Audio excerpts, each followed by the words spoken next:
Baiklah, Assalamualaikum warahmatullahi wabarakatuh. Perkenalkan, nama saya M. Agus Haryansa, NRP 13 2018 018. Saya di sini ingin mengerjakan tugas MIT semester genap praktikum mesin listrik. Asisten dosennya Rian Sukamto. Baiklah, di sini saya akan membawakan materi, yaitu materi transformator. Transformator sering disebut juga trafo, adalah perangkat listrik pasif yang mentransfer energi listrik dari suatu rangkaian ke listrik lain atau beberapa rangkaian. Arus yang bervariasi dalam setiap kumparan transformator menghasilkan flux magnet yang bervariasi. Dalam inti transformator yang menginduksi gaya gerak listrik yang bervariasi pada kumparan lain yang melilit pada inti yang sama. Energi listrik dapat ditransfer antara kumparan yang terpisah tanpa koneksi logam atau konduktif antara kedua sirkuit. Hukum induksi Faraday ditemukan pada tahun 1831 menjelaskan efek tegangan yang diinduksi dalam setiap kumparan karena perubahan flux magnet yang dikelilingi oleh kumparan.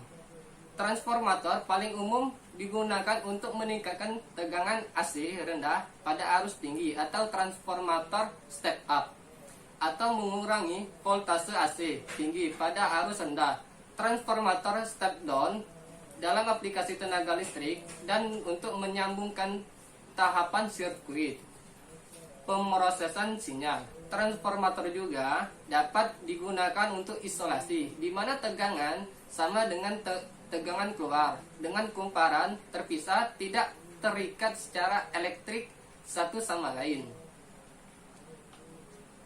Sejak penemuan transformator potensial konstan pertama pada tahun 1885,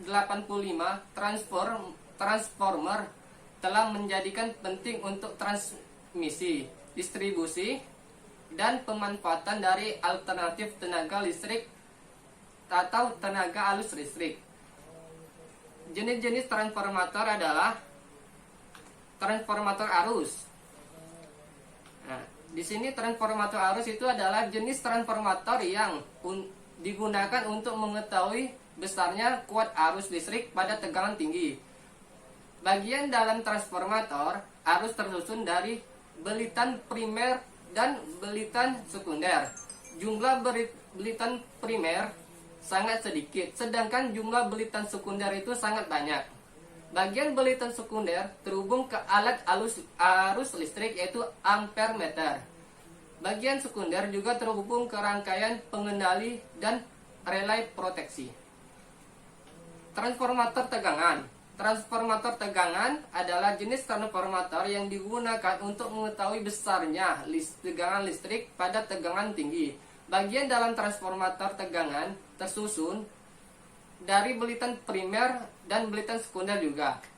Jumlah belitan primer sangat banyak, sedangkan jumlah belitan sekunder sangat sedikit. Bagian belitan sekunder terhubung ke alat ukur arus listrik. Itu sama saja seperti transformator arus tadi. Bagian sekunder juga terhubung ke rangkaian pengendali dan relay proteksi. Yang selanjutnya, transformator penaik tegangan.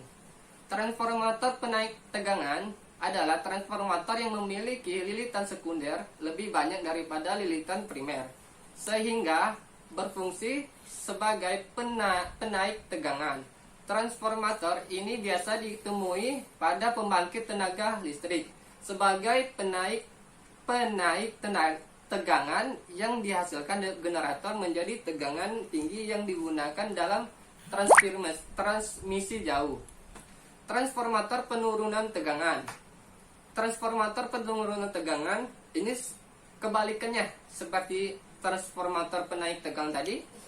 Transformator penurun tegangan ini memiliki lilitan sekunder yang lebih sedikit daripada lilitan primer, sehingga berfungsi sebagai penurun tegangan. Transformator jenis ini sangat mudah ditemui, terutama dalam adaptor AC dan DC. Autotransformator.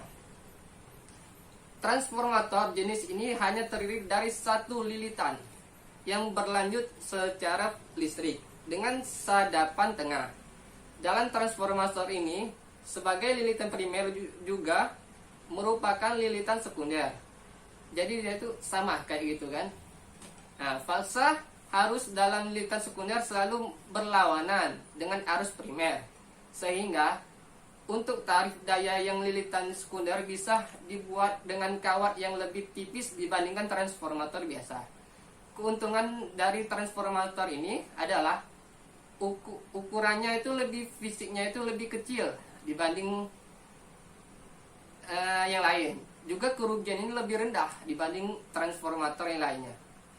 Nah, terus itu transformator ini tidak dapat memberikan isolasi secara listrik antara lilitan primer dengan lilitan sekunder. Selain itu juga transformator tidak dapat digunakan sebagai penaik tegangan lebih dari beberapa kali lipat. Biasanya tidak lebih dari 1,5 kali. Auto transformator variabel.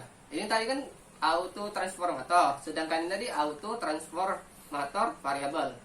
Nah, auto transformator variabel ini sebenarnya adalah auto transformator biasa yang sadapan tengahnya yang bisa diubah-ubah.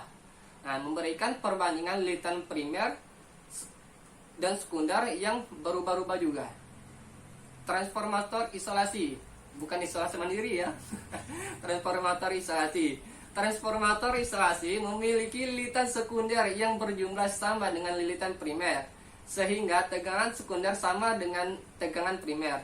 Tetapi pada beberapa desain gulungan sekunder dibuat sebagai lebih banyak untuk mengkompensasi kerugian. Jadi dia itu ya, lilitan itu dibuat lebih banyak itu biar kompensasinya itu tidak terlalu banyak kerugian tuh. Jadi gimana ya, rugi-rugi dari lilitan itu tidak terlalu banyak terbuang kayak gitu. Transformator seperti ini berfungsi sebagai isolasi antara dua kalang. Untuk penerapan audio, transformator jenis ini telah banyak diganti oleh kopling. Baiklah, jadi di sini inti dari transformator itu sebenarnya itu transformator itu ada dua tipe, yang 3 fasa dan 1 fasa. Tapi di sini saya menyebutkan kelebihan kekurangan dari trafo 3 fasa. Nah, di sini trafo 3 fasa ini ada memiliki 5 atau 6 kelebihan dan kekurangannya dibandingkan trafo 1 fasa. Pertama itu daya lebih besar dibandingkan trafo 1 fasa.